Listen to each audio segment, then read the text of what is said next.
শুভংশে সুসন্তান সুধী জনে কয়, ভালো বীজে ভালো ফসল ফলিবে নিশ্চয়। দর্শক, আমার বাবা কিন্তু সব সময় এই কথাটা বলে যে ভালো বীজ হলে ভালো ফসল হবে।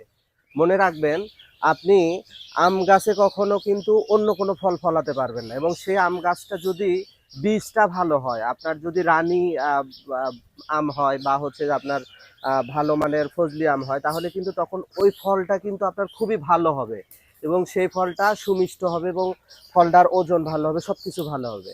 হাঁসের ক্ষেত্রে, বাচ্চার ক্ষেত্রে কিন্তু তার কিন্তু বিকল্প নেই। আপনাদের একটু পেছনে দেখায়, আমাদের যে হাঁসগুলো, আমাদের যে প্যারেন্টসগুলো, অর্থাৎ এই হাঁসের যে বীজ ডিমগুলো, আমাদের বীজ ডিমগুলো কিন্তু সব থেকে ভালো মানের বীজ ডিমগুলো আমরা হ্যাচারিতে নেই। অর্থাৎ আমাদের হ্যাচারিতে যে ভালো মানের ডিমগুলো, আপনাদের একটু দেখায় আসুন।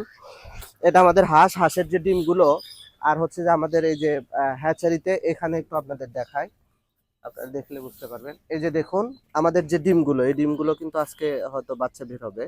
এই যে দেখুন, আমরা সব সময় চেষ্টা করি সব থেকে গুণগত মান সম্পন্ন ভালো মানের ডিমগুলো ব্যবহার করতে, এবং সেই ডিমগুলো থেকে আমরা বাচ্চা উৎপাদন করে থাকি। যার ফলে হয় কি, আমাদের যে বাচ্চাগুলো বা আমাদের নিউ সোনালী হাঁসের খামার অ্যান্ড হ্যাচারি আমাদের যে উৎপাদিত বাচ্চাগুলো, সেই বাচ্চাগুলো অন্যান্য প্রতিষ্ঠানের থেকে আমি মনে করি একটু ডিফারেন্ট বা একটু ভালো। যার ফলে আপনারা যদি বাচ্চা নিতে চান, বিশেষ করে হাঁসের বাচ্চা বা যে কোনো ধরনের তথ্য পরামর্শ, এই সব কিছুর জন্য আপনারা কিন্তু আমাদের সাথে সরাসরি যোগাযোগ করতে পারেন। যোগাযোগের ঠিকানা নিউ সোনালী হাঁসের খামার অ্যান্ড হ্যাচারি, গাবতলী উপজেলা, বগুড়া। ধন্যবাদ সকলকে। আসসালামু আলাইকুম।